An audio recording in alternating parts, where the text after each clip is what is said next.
I think before we start our panel of the day, it'd be worth introducing our panelists for today. So we have James. James Oram is a partner in the Global Projects, Energy and Infrastructure Finance Group at Milbank Singapore. And we also have Connell O'Neill, a registered foreign lawyer in Hong Kong and a partner at Gibson, Dunn and Crutcher LLP. So I think, gentlemen, it's worth to note that the evolution in the business world post COVID-19, the economic growth that the world has seen, is increasing important in the implementation of previously theoretical concepts in the digital infra space, artificial intelligence. These have legal implications on how business runs their operation. So I think in this panel, it would be worth to sort of hear your point of views on the evolution of the legal framework and the implication to businesses in terms of operations, and perhaps talk a bit from the use cases, from your experience in dealing with cases in the region, especially in Indonesia, on how businesses can sort of navigate from that and what are the best practices. So perhaps we can start with a short presentation from each of the panelists. Then I can open up questions from the audience and we can sort of just have a conversation regarding this. Perhaps James, we can get started? Sure. Thank you. Thank you for having me, and great to see everybody. So with a title like this, AI and challenges and regulation, it's pretty broad. What I wanted to talk about today was really some of the structures that we're seeing that are underpinning data center transactions in the region. Milbank, for those of you that aren't familiar, is a New York headquartered law firm. We practice English and New York law. In Asia, we've got 5 offices, been here for around about 50 years. I've been in Singapore for about 10. In terms of the types of deals that we're seeing, it's heavy energy, heavy infrastructure, and more recently, heavy digital infrastructure. And I think what's driving a lot of that is really along the themes that we've heard some of the earlier panels talk about, which is demand is super high, young populations, digitalization of the economy, and the growth, frankly, of hyperscale data centers where you've got credit-worthy, large customers that are wanting to rent data center storage space. That's really driving it. And then the second piece of it, and sort of ties to the legal framework, what are the regulations, or what are the laws that are either holding it back or facilitating data center growth? And I think the best way I would describe it is actually from a pure data center digital infra perspective.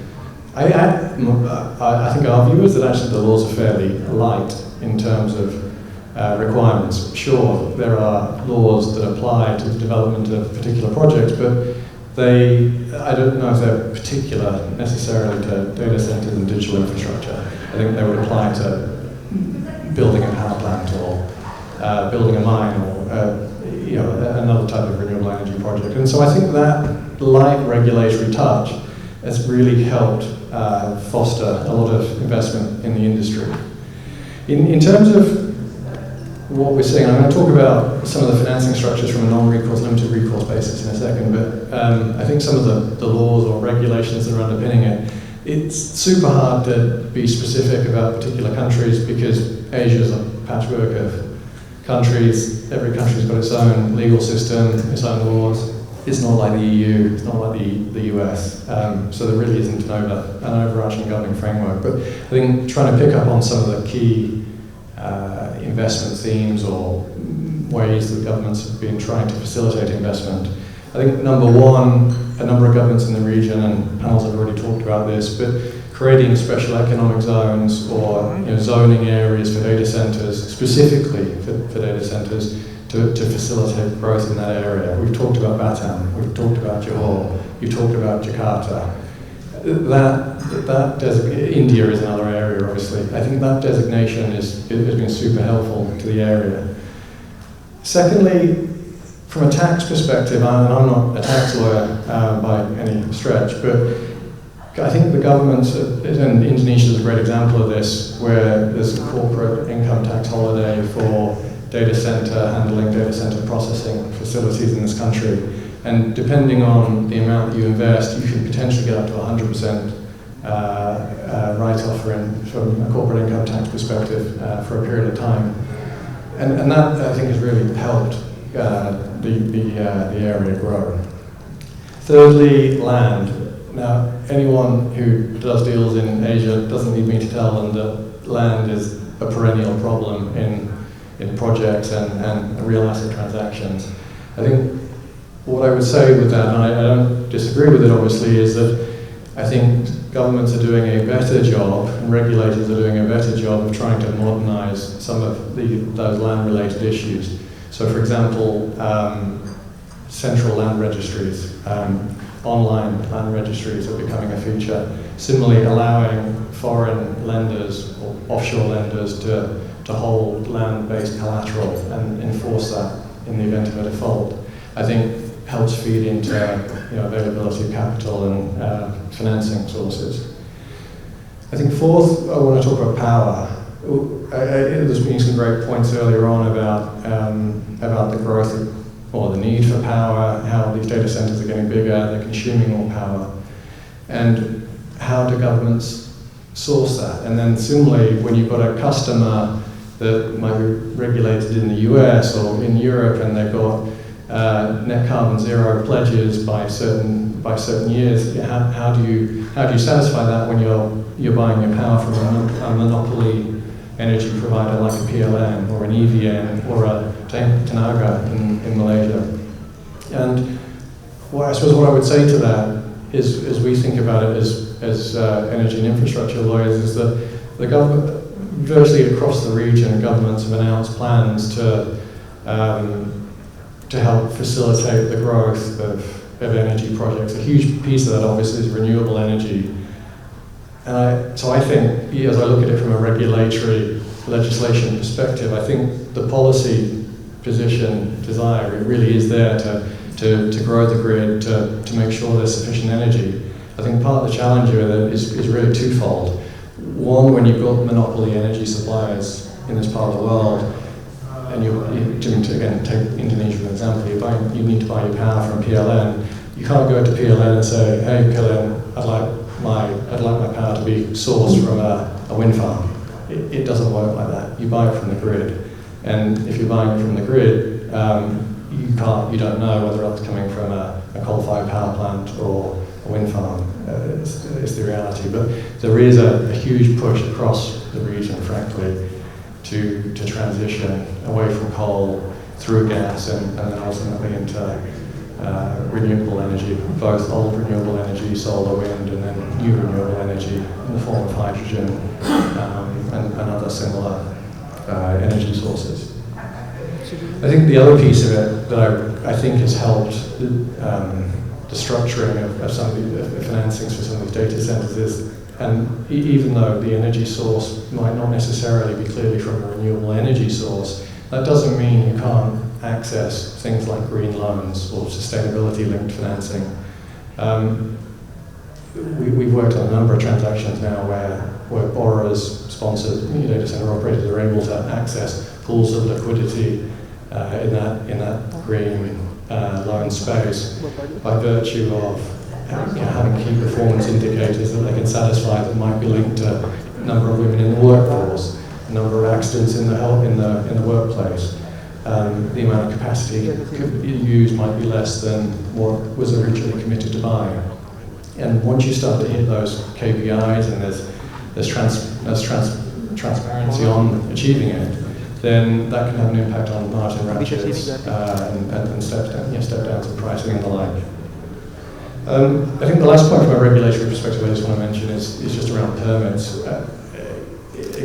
We've touched on this already, but permitting in Asia, in Asian countries, as a generalization, is not a simple process. And I think having, as I look around the room and I see lots of international data center operators and investors, I think the importance of having a good local partner and having a good local law firm are really key as part of that permitting process. I think some permits are easier than others to get.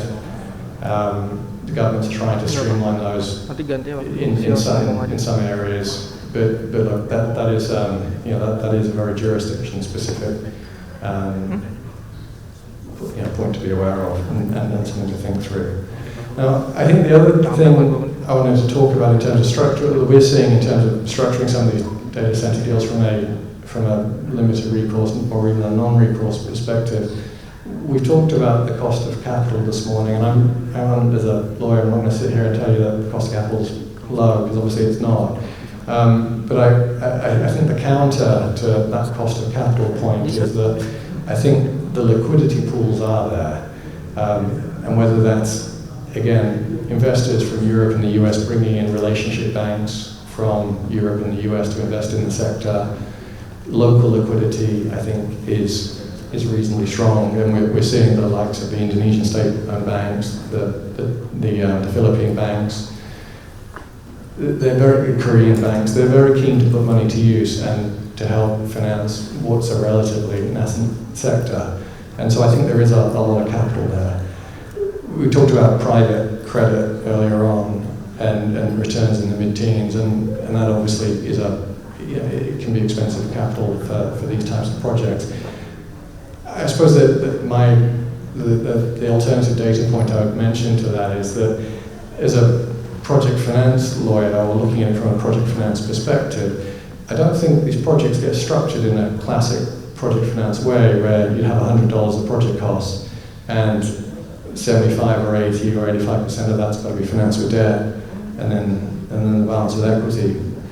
But rather it can be structured on a leverage basis, or it can be structured by reference to the amount of revenue that's going to be earned over the life of the customer contract with potential hyperscaler contracts. And I think that's important because as the industry has gone through various cycles, I think what helps with this particular cycle is the presence of some of the hyperscalers that are creditworthy, that are reputable, that are effectively a one-stop shop. And I think once you start to bring those into the mix, I think approaching banks or looking to structure a project with a Microsoft or a Google or an Amazon Web Services, I think that becomes an easier story from a credit perspective for banks. And I think that's certainly helped a number of the transactions that we've seen close. And then I think the final point I'd like to mention is really from a technical perspective and a risk allocation contract perspective. Data centers they're not, as I look at the construction or the shell and the core contracts, the mechanical, electrical, fit-out contracts, this is not like building a petrochemical project. It's not, or an oil refinery. From a construction perspective, the construction period is a lot shorter than traditional power projects and infrastructure projects. And I think from a construction technical perspective, it's not as complicated either. And so things like having single point responsibility with your construction contractor, having lump sum turnkey EPC contracts which are wrapped, that's just not a feature, and I don't think it'll be a feature. But it is very much a bankability concern for other types of energy and infrastructure projects. And so I think that's been very much a net positive for the sector as well. So with that, I mean, that's my few thoughts really from me in terms of what we're seeing for data centers from a legal perspective. Thank you so much, James. Appreciate it. Perhaps over to you, Connell. Thoughts regarding the topic? Great. I thought I could come at this from a slightly different angle today. Just to introduce myself, Connell O'Neill, partner at Gibson Dunn & Crutcher, based in Hong Kong. I've been working across the region for almost my entire career with a regionally focused TMT and data governance practice. More recently, we've expanded our offering to cover more on the AI side as well, and covering that in a global way, which is necessary as these regulations evolve.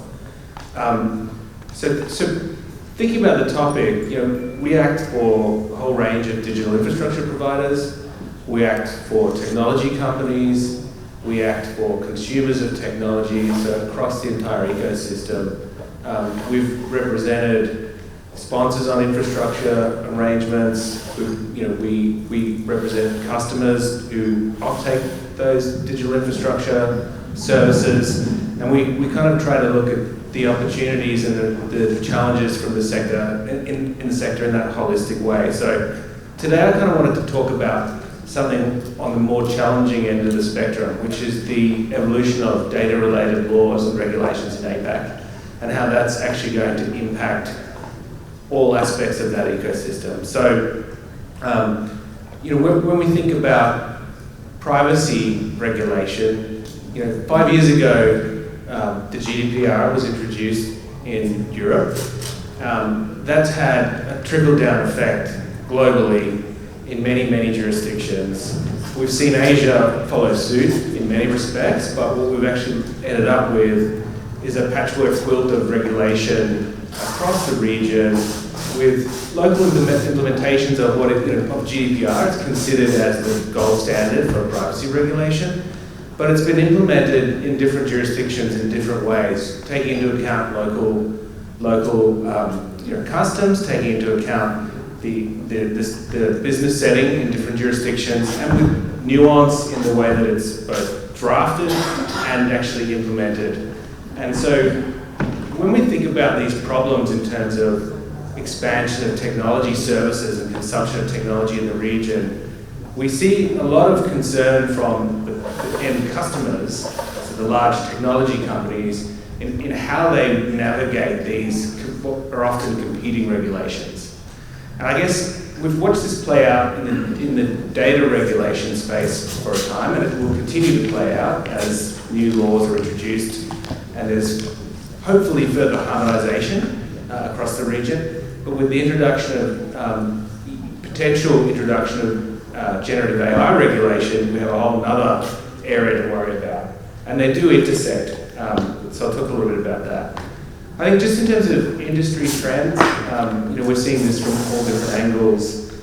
We have seen a huge increase in demand for compute related to generative AI. It is driving a lot of investment discussions around data center capacity. But generally, I think data center capacity was rising before we started to think about generative AI applications anyway, so there's quite a big gap in terms of capacity available in many of the markets in Asia.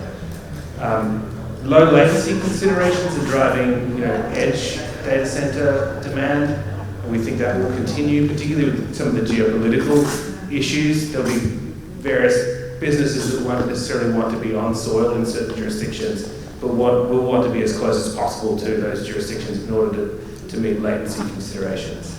Subsea cable constraints are really playing out, particularly for the OTTs, and you will all know that they're funding that capacity themselves in order to meet their own internal demand, and do that through consortiums, often the local partners for the regulatory piece for landing and other matters. And we're still seeing a lot of divestment of digital infrastructure and assets by the telcos regionally. There's still a lot of tower deals going on.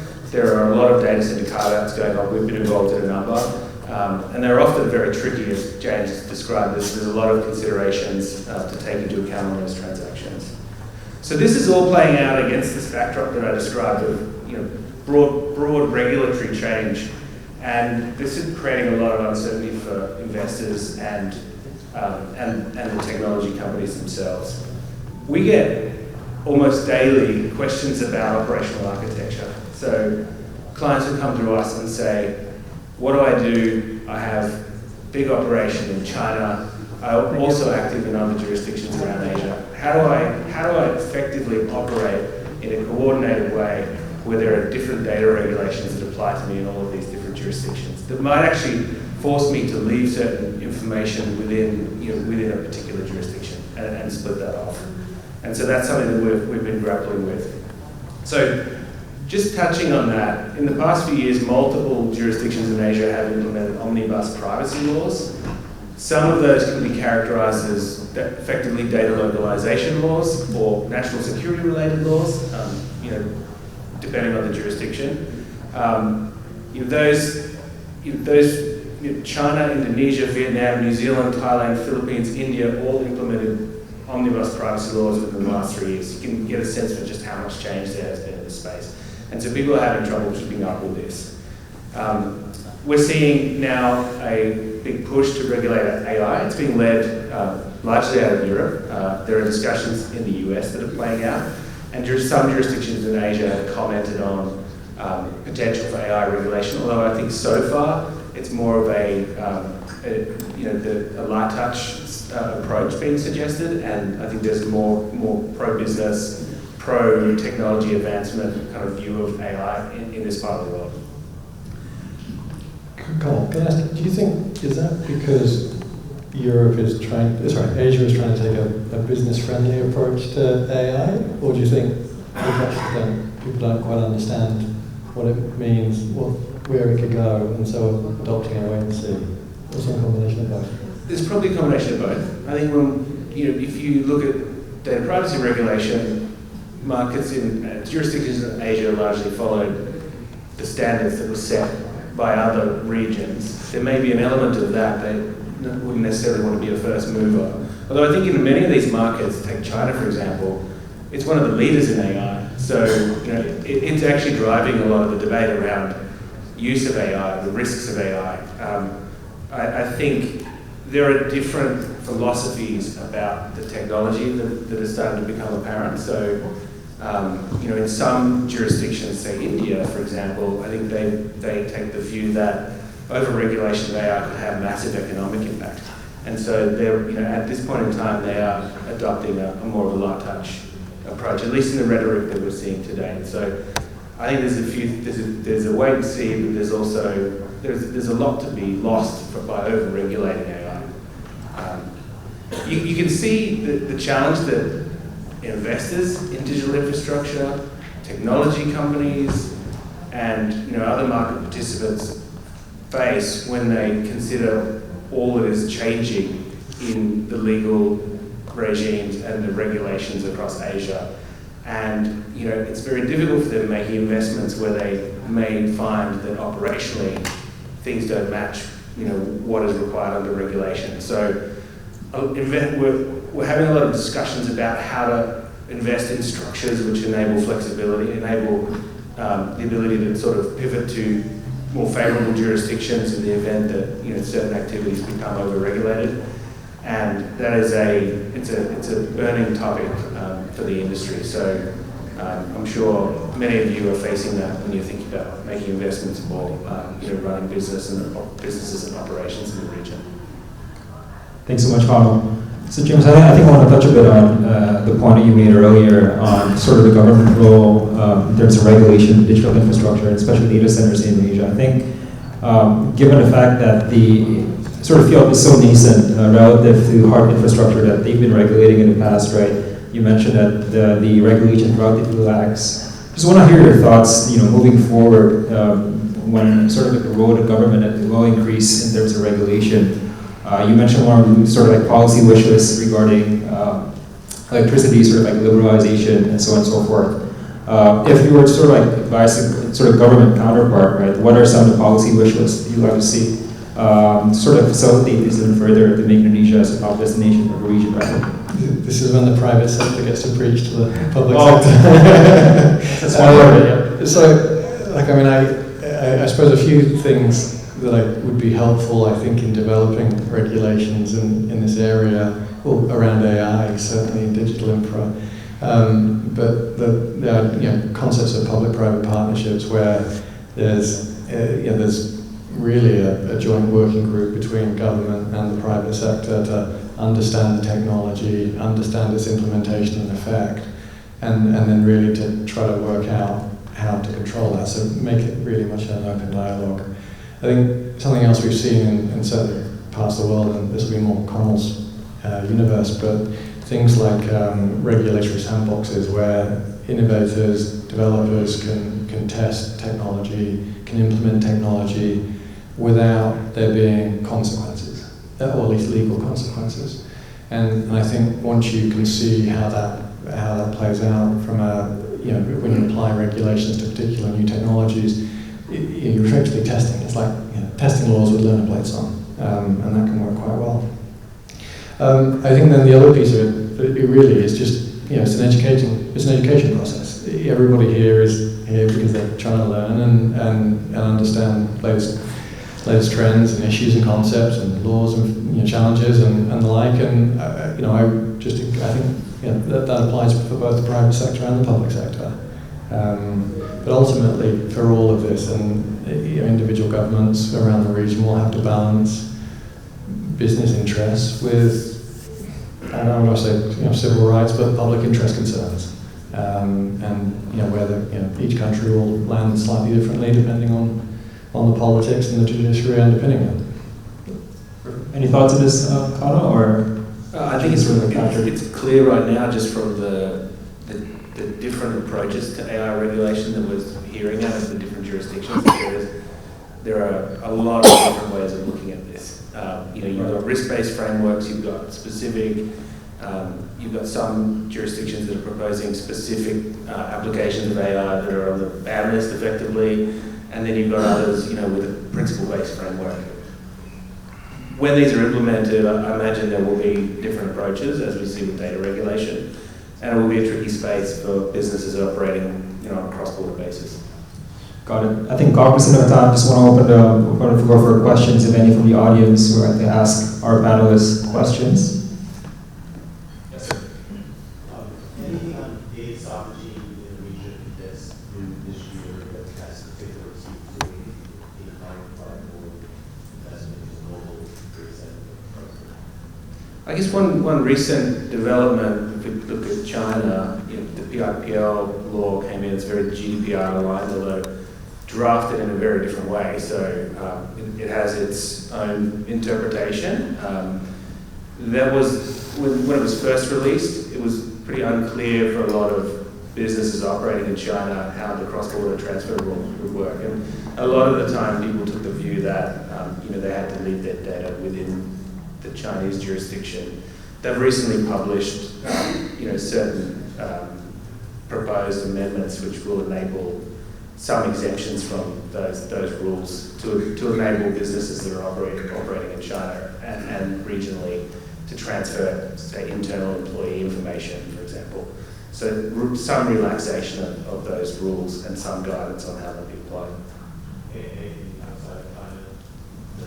Well, I guess notable is that there were various proposals. For example, India's first draft bill was a lot heavier on the localization requirements. The ultimate, the legislation that was implemented was softened in that respect. So I think there is talk of data localization laws coming in the future, but these debates are still playing out. Thank you. I think we have one more question. We have time for one more question. Please, go ahead. So, NVIDIA and GPU shipments in Singapore are somewhat significant, and I'm just interested in your understanding of the restrictions around the exporting and what are the constraints or possibilities in terms of the investigation for that hardware support. So I'm not a trade restriction lawyer, so I'll be giving you just, I guess, general comment on my knowledge of this. But I think it's been pretty clearly stated by the US regulators that they'll kind of crack down on any re-engineering to avoid export restrictions. That's been the latest on it, as far as I understand it. I would assume that is the posture that they will take about any AI or other high-risk areas that they would consider potential national security issues. Thank you. I think conscious of the time, there are no more questions. Please join me in thanking our panelists for today. Thank you for having us.